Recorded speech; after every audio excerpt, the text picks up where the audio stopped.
I didn't lose 125 pounds because I had more willpower. I lost it because I made fewer decisions about food. A lot of people think you need to focus on finding new healthy recipes and really double down on meal planning and meal prep. But that is not what I did. I kept the same basic foods in my kitchen every week and ate them on repeat. These foods became my default, which made staying consistent so much easier. In this video, I'm going to share the 9 simple foods that are on my grocery list every single week. These are the foods that kept me full, fueled my weight loss, and have helped me keep it off for over 2 years. Here's what's funny. I totally used to be the complete opposite of this. I loved meal planning. I loved trying new things. I wanted to cook a new recipe every single night, and I never ate leftovers. The thought of eating the same meal twice, 2 days in a row especially, just did not work for me. It seemed so boring. And I wanted my food to be exciting. I wanted variety. But somewhere along the way, I realized that boring was actually working for me and not against me. When I eat the same things on repeat, I'm not having to do calorie math in my head. I'm not a person who tracks every single calorie I eat, but I do have a really firm grasp on the calories and the macros of the foods that I'm eating. And that's because a long time ago, I have done the math. I've done the work and put in the effort into tracking my food, measuring and weighing everything so that I could understand what was going into my mouth. I know exactly what a portion size looks like that is the right size portion size for my body to keep me feeling and looking my best. And because I've done that work before, I don't have to think about it again. And that is part of the trade-off. I gave up variety so that I can have part of my brain back. And that's what these 9 foods are. It's not a rule book, not a meal plan, and these foods might not even necessarily work for you. These are just my default. These are the foods that I have found work great for me, but you will of course want to figure out what works for you. Before we get into it, if you're new here, I'm Megan. I've lost 125 pounds using compounded tirzepatide. I started in August 2023 weighing 243 pounds, and I have been maintaining a healthy weight for my height, which is 5'4", for over 2 years now. Okay, so I'm gonna break these foods down into 4 groups because it's not so much about the individual foods, but what they're doing for me. I've got my protein anchors, my decision-free staples, my grab-and-go fiber crew, and my volume eaters. Stick around because the 3rd one on this list is what I call nature's candy. And it might change how you look at your freezer aisle forever. Okay, we're gonna kick off our protein anchors with my beloved Faye. This stuff is so good. Somebody from Greece is gonna tell me I'm saying it wrong, but I'm from Texas, don't take it from me, but it says it on the container, Faye. Okay, this stuff is delicious. It's Greek yogurt elevated, better than any other Greek yogurt out there, in my book. Some people tell me they don't like this. I don't know what's wrong with them, but for me, it's worth a little bit of an extra cost to get it. It is so thick and creamy and delicious. It is just so good. To me, it's kind of like ice cream. Of course, it's tart. It doesn't taste sweet, but the consistency of it is like a whipped cream or ice cream, and it's so thick and good. Okay, so they sell this in 3 different versions. They sell it the whole milk, 5% milk fat version, the 2% milk fat, low fat version, and then the 0% non-fat version. Of course, this one's better. It is the GOAT of all Fayets. But when I was on my weight loss journey, I did care a little bit more about the calories that I was taking with my protein. And you want to make sure that when you're getting in your protein, that you're keeping your calories low. You're trying to be in a calorie deficit so that you're losing weight. So the fewer calories per gram of protein, the better. So I most often did the 0% and the 2%, and every blue moon, I rewarded myself with a little bit of the 5%. One of the beautiful things about being in maintenance is you can eat more calories. I generally eat about 2,000 calories a day now, so incorporating the whole milk version into my diet almost every single day is no big deal to me. And so this is the one that I get to eat now. So what do I do with this Greek yogurt? I make a yogurt bowl, of course. I make my yogurt bowl with grain-free granola.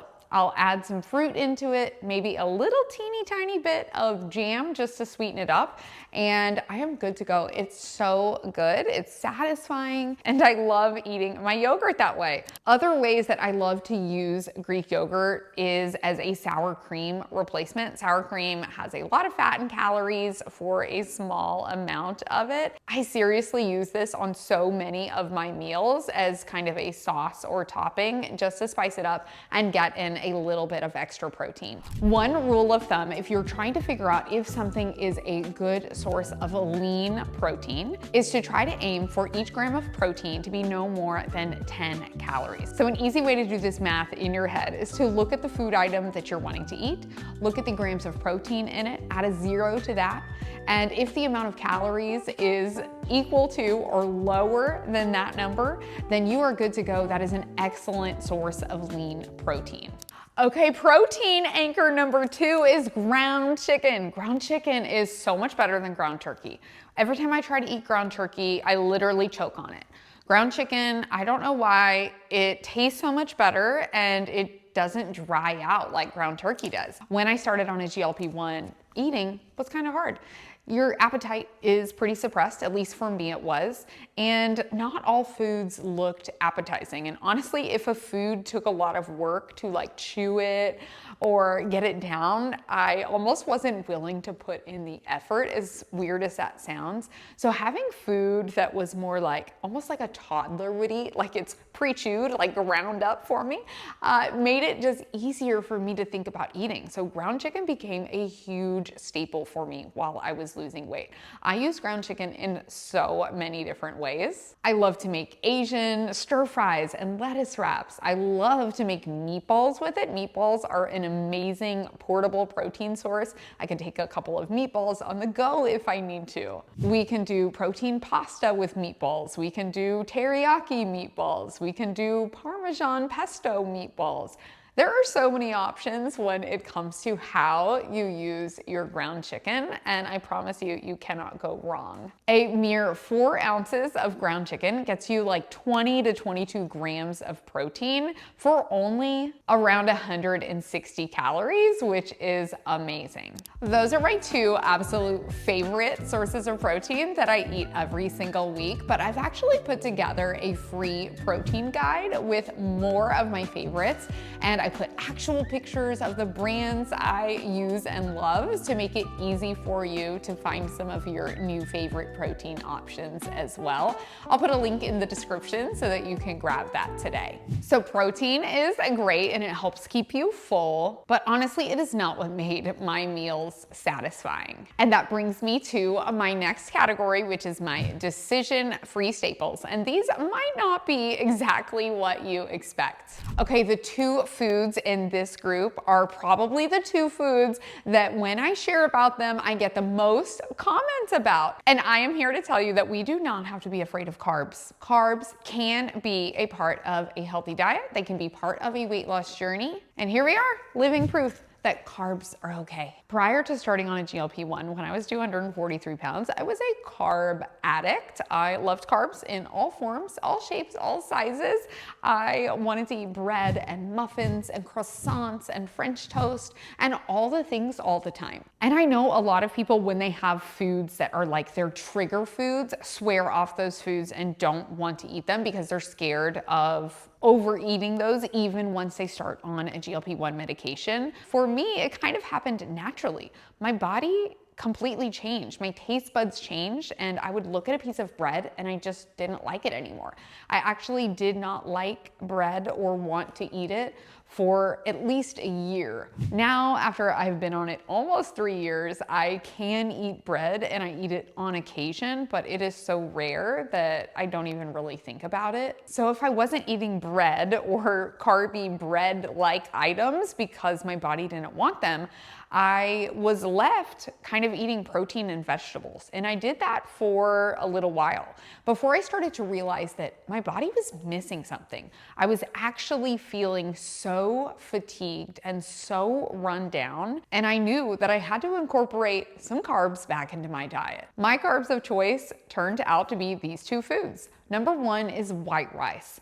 I like the taste of white rice. I do not like the taste of brown rice. Some people think that brown rice is healthier. It has a lower glycemic index. That may be the case, but I don't like it. I have a rule for myself that I don't eat foods that I don't like, so I am going to choose to eat white rice. What works for me is eating things like white rice in moderation. I cook my white rice in a rice cooker. It cooks it perfectly every single time, and I scoop it out with a measuring cup and I measure out my white rice every single time. Yummy, tasty carbs like rice are things that are easy to overeat. It is easy to eyeball a bigger portion than I would want to eat for myself. So I just have made it a habit to use a measuring cup to scoop it out, and I measure it out, put it on my plate, and have the perfect serving for my body. White rice is a staple in our house. It goes with Asian dishes. It goes with Mexican dishes. It can just be chicken and vegetables and rice. We are probably eating white rice 2 or 3 days a week. I typically eat about half a cup of white rice, which comes out to be about 100 calories, which is well worth the trade-off for me to get that feeling of satisfaction in my meals. And my next decision-free staple that helps keep me satisfied is the almighty potato. Potatoes do the same thing as rice for me. They add some bulk to my plate to give me energy, keep me satisfied, keep me from wanting to look for more food. When I have potatoes on my plate, I know that I have a meal that is going to make me happy and not make me think about food until my next meal. And here's some things that surprise me about potatoes. Potatoes actually have more potassium than even bananas. Potatoes rank number 1 on the satiety index of literally any food that has been tested for fullness per calorie. So it's no coincidence that they're a staple for me. I feel like potatoes get such a bad rap, and maybe that's because we're used to eating them as French fries, which I am no stranger to. I gained most of my weight by eating fast food. I was a fast food addict and ate fast food 5 to 7 days a week. Now that I'm down 125 pounds, I typically like my potatoes air fried. I have an air fryer oven. I put the potatoes in there. I roast them with a little bit of the best seasoning. Here's a bonus. Kinder's The Blend. This is garlic, salt, and pepper. I don't know why you could do it yourself, but this one is so good. I put this on my potatoes, air fry them, and that can work for breakfast. It can work for lunch. It can work for dinner. So yummy. I also love boiled potatoes. I don't typically do things like mash them or fry them in actual oil just because I want to keep the calories low. And I like the satisfaction of actually like eating and chewing the potatoes because you're getting all of that fiber and the crunch of them, and it just makes it a satisfying experience. Okay, now for my grab and go fiber crew. Of course, we all know that protein is super important when you're on a GLP-1. We want to make sure that we're maintaining our muscles, which you need protein and strength training, just a side note. But we also know that fiber is really important just to maintain a healthy digestive system and keep our bodies feeling our best. All right, so the first one on this list is bananas. I feel like bananas also get a bad rap. I feel bad for all these foods that people are demonizing, but a banana is so yummy. I'm a Latin lady. My family comes from the Caribbean, from the Dominican Republic, where bananas grow on trees and people eat them as snacks. And you can't tell me that a banana is bad. So I will eat a banana as a snack. I will eat multiple bananas in a day. I will eat bananas fresh. I will eat bananas frozen. I will eat bananas in a pancake. Mix me up some bananas any way you wish, and I will eat them. Just about every single day, I am mixing up my chocolate macadamia health code protein shake, and I use frozen sliced bananas in that to make it like a chocolate delicious milkshake. A banana is so filling and satisfying. It's about 100 calories for a banana with 3 grams of fiber and a lot of potassium and other nutrients as well. While I used to frequent McDonald's as my fast food, bananas have become my new go-to. The next member of the fiber crew is berries. I love berries of all kinds. One interesting thing is that prior to starting on a GLP-1, I hated blueberries. And I'm not sure why, but just my entire life, I've never liked blueberries. I didn't like blueberries fresh or frozen or in things. Blueberry muffins, blueberry pancakes, not my thing. And my taste buds completely changed and I became obsessed with blueberries, which is a good thing because berries are so good for you. I will put berries in my yogurt bowl. I will mix them with cottage cheese. I will eat a bowl of them fresh. In the summer, I like to eat them frozen. I might mix them up with some Greek yogurt in my Ninja Creamy. Depending on which berries you're using, I personally love raspberries, strawberries, and blueberries and keep those fresh and frozen in my house at all times. But a cup of berries is under 100 calories and gets you a whopping like 8 grams of fiber. Okay, the third member of the fiber crew is my frozen mango. Frozen mango is my nature's candy. It is so sweet and creamy and delicious when it's frozen.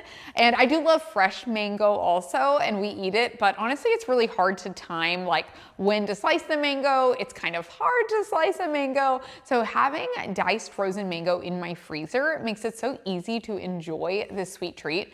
Plus, we live in Texas, especially right now, it's summer. So having frozen mango like a popsicle or like a dessert every day is such a great way to get something sweet and something cool without having to have something with a ton of added sugar. A cup of frozen mango is under 100 calories with almost 3 grams of fiber. And the last member of my fiber crew is avocado. Fun fact, at one point in time, I tried to teach myself how to juggle.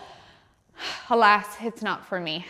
Okay, but the avocado, I know so many of us love avocados, and avocados can be something that can easily be overdone. I tend to buy the small avocados because eating half of a small avocado is a perfect serving size for me. I know sometimes they sell like those big giant ones, and that's just too big of an avocado. I have 3 kids, so I can usually find somebody to eat the other half, or I can put it face down on a plate to keep it from turning brown so I can eat it at my next meal. Avocado is such a good addition to so many of my meals. I like to use it kind of like a condiment. I'll put it on top of something like a salmon bowl, or of course on tacos, or just as a side with some turkey and raw veggies. Half of an avocado is about 120 calories with 5 grams of fiber. Avocados do have those healthy fats that are really good for us and going to keep us full and satisfied for longer.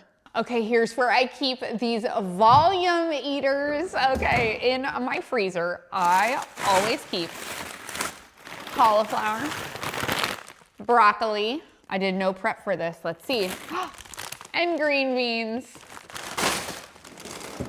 After I've got my protein and my fiber and something to keep me satisfied, I want to bulk up the rest of my plate with these veggies that are so good for us. They're giving us so many of these vitamins and nutrients that we need. And I am actually a pretty picky eater. So I am not somebody who's going to be willingly cooking up like an acorn squash and putting it on my plate. I do eat other vegetables most often at somebody else's house when somebody else cooks it for me, or at a restaurant. We do like some vegetables that we eat fresh, like Brussels sprouts and asparagus, but these 3, broccoli, cauliflower, and green beans, are the ones that are always in my freezer because they're so easy to add to any meal. And I don't worry about incorporating vegetables into my food in some sort of complicated recipe. I literally just put it on a sheet pan, sprinkle a little bit of olive oil, salt, pepper, or use that Kinder's The Blend on it, put it in my air fryer, air fry the veggies, and eat them. I don't want to overcomplicate it. I just want to have a good portion of veggies on my plate at most of my meals, and this makes it so easy to do.